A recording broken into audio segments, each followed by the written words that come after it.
अच्छा सुनो, सही सही बताना, जब भी आंसर राइटिंग करते हो तो माइंड ब्लैंक हो जाता है ना, कुछ भी याद नहीं आता है, एकदम भूला भूला टाइप का लगता है ना। हाँ, लगता है आप में से 95% लोगों को ये इशू होता है कि जब भी हम लोग आंसर राइटिंग करने बैठते हैं तो हमें कुछ भी याद नहीं आता है। तो इसी प्रॉब्लम को ध्यान में रखते हुए आप लोगों के लिए एक सीरीज लेकर आया हूँ जिसका नाम है mnemonic series. So hello smart S friend, this is your smart sir.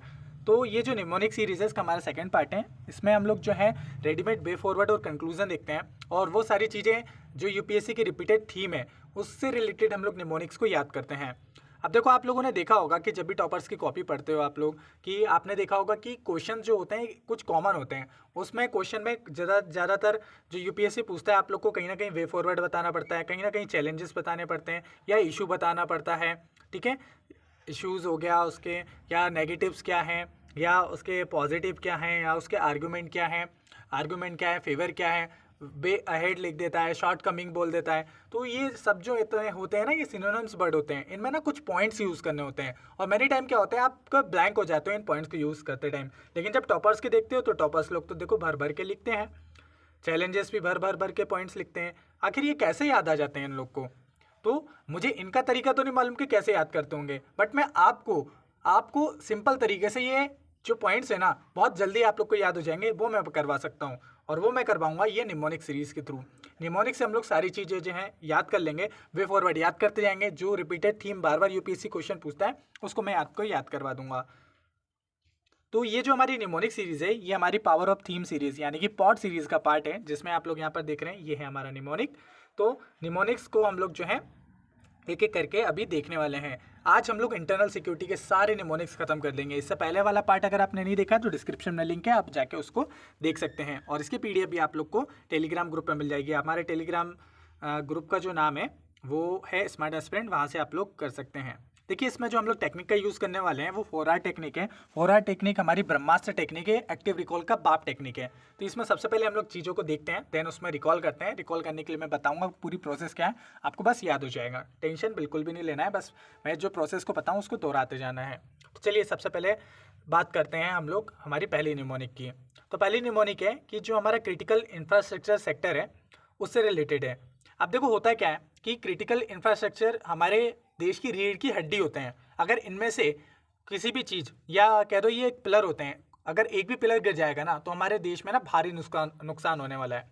इसमें आपका एनर्जी सेक्टर भी आ जाता है, आपका फूड और जो ग्रोसरी वाला सेक्टर भी आ जाता है, आपका स्पेस सेक्टर आ जाता है, आपका ट्रांसपोर्टेशन सेक्टर आ जाता है, आपका कम्युनिकेशन सेक्टर आ जाता है, आपका जो इलेक्ट्रिसिटी हो गया, आपकी जो कोर इंडस्ट्रीज़ है ना वो भी आ जाती हैं पूरी, या हेल्थ सेक्टर हो गया। इनमें से कहीं पर भी अगर आपका कोई भी अगर आके अटैक कर देता है तो वो आपके क्रिटिकल इंफ्रास्ट्रक्चर में अंदर आता है। क्रिटिकल मतलब इंपॉर्टेंट इंफ्रास्ट्रक्चर, ठीक है, इंपॉर्टेंट, इंपॉर्टेंट, मोस्ट इंपॉर्टेंट यानी क्रिटिकल। तो यहाँ से क्वेश्चन आया भी हुआ है और आ भी सकता है, क्योंकि काफ़ी न्यूज़ में भी रहता है।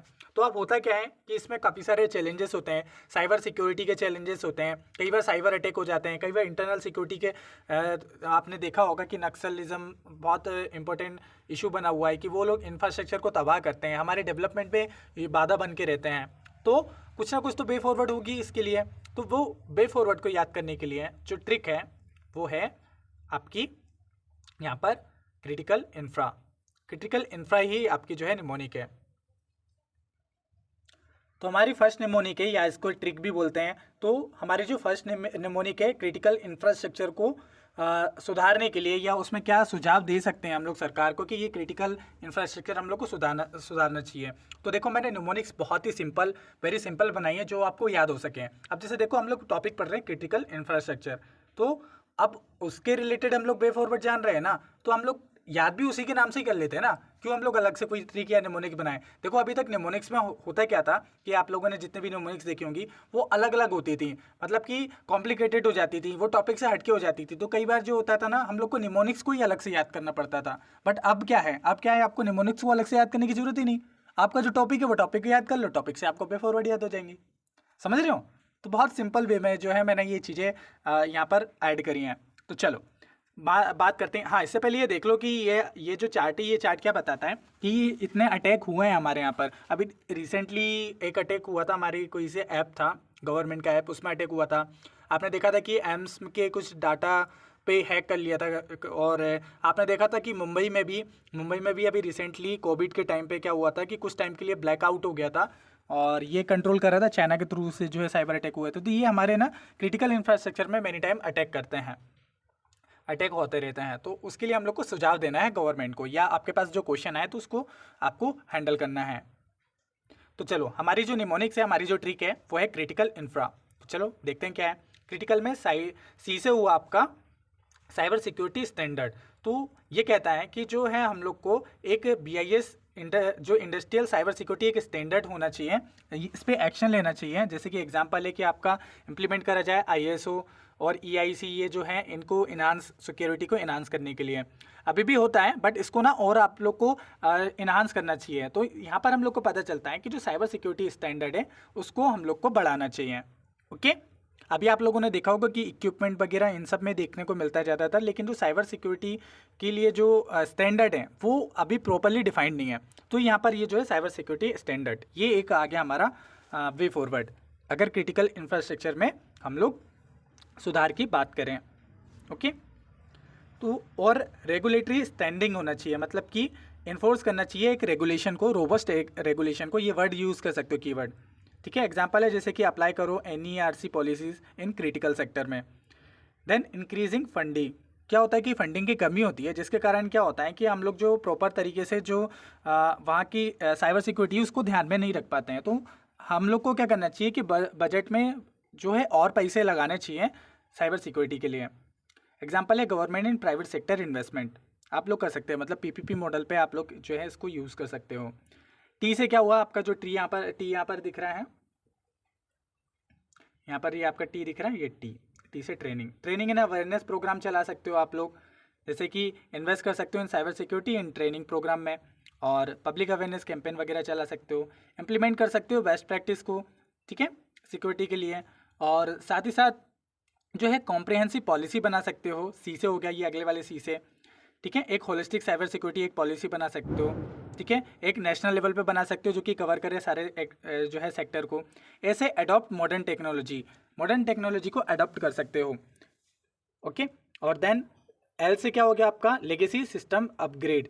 तो जो लेगेसी सिस्टम, जो पुराने सिस्टम चले आ रहे हैं उनको अपग्रेड करते जाओ, मॉडर्नाइज करते जाओ। जो आपके पुराने इंफ्रास्ट्रक्चर हो गए ना, उसको जब तक आप लोग सुधारोगे नहीं, उसमें नई नई टेक्नोलॉजी इंक्लूड नहीं करोगे, तो सामने वाले को आप खुला मौका दे रहे हो हम पर अटैक करने के लिए, ठीक है। देन जो है इंफॉर्मेशन शेयरिंग, आई से क्या होगा, इंफ्रा में जो आई से इन्फॉर्मेशन शेयरिंग करी जाए, इन्हांस करा जाए जो इन्फॉर्मेशन शेयरिंग है अक्रॉस द अलग अलग सेक्टर। मतलब कि आपने देखा होगा कुछ अलग अलग सेक्टर हैं वो आपस में इन्फॉर्मेशन भी नहीं शेयर करते हैं, तो जिसके कारण क्या होता है कि वो इन्फॉर्मेशन शेयर नहीं हो पाती है, जिसके कारण जो है लेकिंग हो जाती है कई बार इन्फॉर्मेशन की, और वो इंफ्रास्ट्रक्चर क्रिटिकल होते जाता है। क्योंकि अगर इन्फॉर्मेशन नहीं से शेयर करेंगे तो फिर कौन सा अटैक कहाँ पर होने वाला है, कौन सी चीज़ कहाँ पर होने वाली है, तो फिर आपको कैसे पता चलेगा। कई बार जो एक्सपर्टीज़ होती हैं वो स्पेसिफिक सेक्टर के पास होती हैं, वो दूसरे सेक्टर के पास नहीं होती हैं, तो कई बार कोऑर्डिनेशन भी ज़रूरत होता है। इसलिए आप लोगों ने देखा होगा कि मिशन गति शक्ति जो है वो मिशन लेकर आए थे, वो इसलिए लाए थे ताकि कोऑर्डिनेशन हो सके आपसी अलग अलग सेक्टर में, ठीक है। और ये जो है नेटवर्क रेजिलियंस आए कर सकते हो, जैसे कि जो हमारा नेटवर्क जो है नेटवर्क रेजिलियंस प्रोग्राम चला सकते हो, या नेटवर्क को और स्ट्रॉन्ग कर सकते हो। तो देखो ये जितने भी ये पॉइंट्स हैं ना, ये पॉइंट्स मैं इसलिए भी बता रहा हूँ ताकि ये आपको रट जाएं। आपके पास क्वेश्चन आएगा ना, तो कहीं ना कहीं यही पॉइंट्स उठा के डालने होते हैं। कुछ अलग से आप इन्वेंट नहीं कर लोगे। बुक में एक जगह पे ये कहीं पर भी नहीं मिलेंगे आपको, और बुक में क्या यूट्यूब पे भी नहीं मिलेंगे आपको। यूट्यूब पे भी मतलब ये ऐसे निमोनिक्स के थ्रू तो कोई नहीं पढ़ा रहा है, ठीक है। और fostering the public private partnership, आप पब्लिक प्राइवेट पार्टनरशिप को जो है बढ़ा सकते हो, इंकरेज कर सकते हो, कोलेबरेशन को बढ़ा सकते हो, एक जॉइंट इनिशिएटिव चला सकते हो। आर से हो गया आपका रिस्पॉन्स एंड रिकवरी प्लान बना सकते हो कि यार देखो रिस्पॉन्स हम लोग ने पूरा बना तो लिया, सब कुछ कर लिया, लेकिन हमको रिस्पॉन्स भी तो मिलना चाहिए उसके लिए, और फीडबैक एक मैकेनिज्म भी बना सकते हो। एक रिकवरी प्लान भी, अगर मान लो कि वो चीज़ अगर वहाँ पर अटैक हो गया है, नुकसान हो गया है, तो उसको रिकवर कैसे करोगे। रिकवर करने के लिए एक प्लान भी होना चाहिए, ठीक है। अडॉप्ट सिक्योर कॉन्फ़िगरेशन, इंश्योर करना चाहिए जो है secure configuration for all system, ठीक है। और मैं आपको बता दूं कि हमारा जो है टेलीग्राम ग्रुप को आप ज्वाइन कर सकते हो, वहाँ पर डेली आंसर राइटिंग चलती है। मॉर्निंग में 3 बजे मैं क्वेश्चन अपलोड कर लेता हूँ। अब इंटर सोसाइटी चल रहा है, इंटरनल सिक्योरिटी डिजास्टर मैनेजमेंट हम लोग कंप्लीट कर चुके हैं। आप लोग उसको ज्वाइन कर लीजिए, डेली आंसर राइटिंग आप लोग कर सकते हो और पीयर रिव्यू कर सकते हैं। इंस्टाग्राम पर भी आ गया हूँ, आप लोग वहाँ पर भी मुझे फॉलो कर सकते हैं। साथ ही साथ ये हमारे फ्री नोट्स रहे, इनको आप लोग हमारे चैनल से डाउनलोड कर सकते हैं, ताकि वहाँ पर आपको सारे फ्री में मिल जाएंगे ये चीज़। ये पेड नोट्स हैं, ये हमारे काफ़ी हाई क्वालिटी नोट्स बनाए हैं, आप इन पे रिव्यू भी देख लेंगे, हमारे चैनल पे बहुत पड़े हुए हैं, तो आप लोग को बहुत हेल्प मिलने वाला है यहाँ से। ये नोट्स में ये स्मार्ट नोट्स हैं, एकदम आपके PYQ से रिलेटेड बनाए हैं, टू द पॉइंट बनाए हैं और कम कंसाइज में बनाए हैं। आपको काफ़ी सारे बेनिफिट मिल जाएंगे और बहुत सारे वैल्यू एडिशन मटेरियल भी आपको यहाँ पर मिल जाएगा। तो चलो अब अगला है हमारा साइबर सिक्योरिटी। साइबर सिक्योरिटी से ऑलमोस्ट हर साल क्वेश्चन आता है, हर साल क्वेश्चन आता है, तो हम लोग को सजेशन भी बतानी पड़ती है, वे फॉरवर्ड भी बतानी पड़ती है। अब देखो बात आती है कि मैंने स्टार्टिंग में जो थंबनेल में लिखा है कि रेडीमेड वे फॉरवर्ड और कंक्लूजन, तो ये वे फॉरवर्ड ही है। और अब क्या होता है कि कंक्लूजन लिखने का एक तरीका होता है, आप कभी भी देखना कि टॉपर्स लोग जो कंक्लूजन में वर्ड यूज़ करते हैं वो वे फॉरवर्ड के ही वर्ड यूज़ करते हैं। तो अगर जब आपके पास वे फॉरवर्ड कम स्कोप हो वे फॉरवर्ड लिखने का, तो वे फॉरवर्ड में से भी जो एक अच्छा पॉइंट्स होता है ना, उसी को कंक्लूजन के फॉर्म में लिख सकते हो। कंक्लूजन कुछ और नहीं होता है, एक तरीके से वे फॉरवर्ड ही होता है। ओके, तो साइबर सिक्योरिटी हर साल क्वेश्चन आता है, वेरी वेरी वेरी इंपॉर्टेंट है, तो इसको अच्छे से देखना।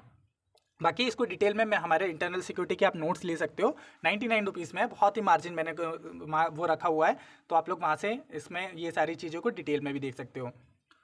तो सबसे पहले क्या होता है कि सी से होता है आपका collaboration with private sector, private sector से कोलेबरेट कर सकते हो। देन जो है बेस्ट प्रैक्टिस वगैरह जो है, जैसे कि आप लोग देखोगे जो PPP मॉडल है वो चला सकते हो। वाइस हो गया आपका yield innovation through R&D, R&D में जो है आप लोग जो है लगा सकते हो, पैसे खर्च कर सकते हो। जैसे गूगल का प्रोजेक्ट जीरो है, वो R&D के लिए है। बेस्ट प्रैक्टिस क्या है इसकी कि इन्वेस्ट करो R&D में फॉर द न्यू टेक्नोलॉजी। एक स्ट्रॉन्ग पॉलिसी बना सकते हो, जैसे कि GDPR इन यूरोप में है, जिससे कि एजुकेट कर सकते हो द पब्लिक को एजुकेट कर लो या अवेयरनेस फैला दो। देखो मैं एग्जांपल इसलिए ऐड कर रहा हूँ क्योंकि अगर आप ये पॉइंट्स लिखोगे, जेनरिक पॉइंट्स तो बहुत सारे लोग लिखते हैं, लेकिन अगर आप एग्जांपल लिख दोगे ना तो वो जस्टिफाई हो जाएगा। और एग्जांपल लिखना है, डाटा भी लिखना है, डाटा भी डालना है, तो डाटा के लिए मैंने ऑलरेडी शीट भी आपको प्रोवाइड करवा दी है। एजुकेट करो पब्लिक को, जैसे मैंने बता दिया है। देन जाके रोबस्ट इंफ्रास्ट्रक्चर जो है इन्वेस्टमेंट कर सकते हो, जैसे ये जो है सिस्को जो है फायरवॉल एंड जो सेमेंटिक एंटी मालवेयर है, उससे क्या हुआ था, उन्होंने अपने इंफ्रास्ट्रक्चर को और अच्छे से करा था। ठीक है, एस से क्या हो गया आपका सिक्योरिटी में जो एस है, उससे क्या होता है गवर्नेंस को स्ट्रेंथ कर सकते हो। देन इनहेंस कर सकते हो ग्लोबल कॉरपोरेशन को। एंड देन सी से साइबर क्राइसिस मैनेजमेंट कर सकते हो। एंड देन यू से अपग्रेड कर सकते हो टेक्नोलॉजी को। साथ ही साथ जो आर है, आर से आप रेगुलर ऑडिट करते रहो। देखो अभी सिर्फ रेगुलर वो सारी चीज़ बनाना नहीं होता, उसको रेगुलर ऑडिट भी करते रहना है कि सही चीज़ चल रही है कि नहीं चल रही। जैसे सांस इनिशिएटिव है, सिक्योरिटी ऑडिट है। ओके, देन 11 नंबर पर है आपका आई से क्या कर सकते हो आप, इन्वेस्ट कर सकते हो इन ट्रेनिंग में इन्वेस्टमेंट कर सकते हो। सर्टिफाइड इंफॉर्मेशन सिस्टम है जो प्रोफेशनल, तो ये एक एग्जांपल है आपका। देन ट्रैक कर सकते हो इमर्जिंग थ्रेट्स को, उसके लिए आप fire eyes threat intelligence reports जो है ऐसा रिपोर्ट्स वगैरह बना सकते हो। यील्ड कर सकते हो कंप्लाइंसेस को, अलग अलग जो है कंप्लाइंसेस को, जैसे स्टैंडर्ड्स वगैरह ये बना सकते हो। ठीक है, तो ये थे हमारे साइबर सिक्योरिटी से रिलेटेड। अब बात करते हैं हमारे वे फॉरवर्ड ब्लैक मनी से ऑलरेडी PYQ में भी क्वेश्चन आया हुआ है। ओके, तो ब्लैक मनी की जो निमोनिक्स है वे फॉरवर्ड है वो ब्लैक मनी है। ब्लैक मनी में बी से ब्रिंग द लेजिस्लेटिव ओवरऑल, एक जो है लेजिस्लेटिव अच्छा सा फ्रेमवर्क बना सकते हो, लॉ बना सकते हो, जो कि जैसे कि PMLA था हमारा, to curb the bribery and illegal transfer. Leverage कर सकते हो स्किल वर्क फोर्स को, ट्रेन कर सकते हो जो रेगुलेटर्स हैं विद स्पेशलाइज्ड कोर्स, उनको एक कोर्स के थ्रू जो है इन्हांस कर सकते हो, और उनके फाइनेंशियल इन्वेस्टिगेशन है और उनकी एक्टिविटीज़ को और स्ट्रॉन्ग कर सकते हो। देन एडवांस इलेक्टोरल इंटीग्रिटी जो है आप कर सकते हो, जैसे कि election commission to monitor political donation and prevent black money influence in election. Catalyse कर सकते हो टेक्नोलॉजिकल एडवांसमेंट को। देन जो है keep digital transaction secure, digital transaction को सिक्योर कर सकते हो। देन एम से मॉनिटर कंप्लाइंस, और then optimise cross agency collaboration, और साथ ही साथ नेटवर्क इंटरनेशनली जो है नेटवर्क को बढ़ा सकते हो कि कोलैबोरेट कर सकते हो ग्रोथ विथ ग्लोबल एंटिटीज़, जैसे कि FATF हो गया, to tackle cross border black money flows. तो आपने देखा होगा जो FATF है उससे कोलेब्रेशन कर सकते हो, उनसे सजेशन ले सकते हो। देन एजुकेट कर सकते हो पब्लिक को, ई से तो वही चीज़ है। इल्ड जो है रिजल्ट, जैसे कि एवेल्यूएट कर सकते हो इफेक्टिवनेस ऑफ द स्ट्रेटेजी, आखिर ये जो हम लोगों ने स्ट्रेटेजी बना दी है उसका रिजल्ट क्या निकला है, तो हम लोग को उसको क्या करना है, एवेल्यूएट भी करना है। चलो अब बात करते हैं ऑर्गेनाइज क्राइम के बारे में।